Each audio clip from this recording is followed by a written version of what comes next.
pa lang napapansin na nila mga gawi kong parang hindi pambabae. Kasi bis na Chinese Carter, laruan ko ay text sa cholens.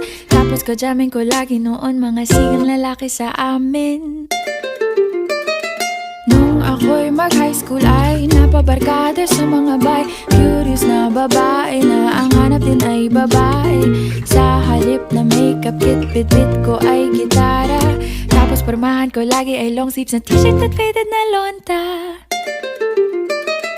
Pero nung makilala kita, nagbagong bigla ang aking timpla. Natutuwa ko na magpariban at mag-ahit ng kilay at least once a month. Hindi ko alam kung anong meron ka na sa akin ay nagpalambot ng bigla. Sinong mag-aakalang lalaki pala ang bibiyag sa tulad kong tigreng gala.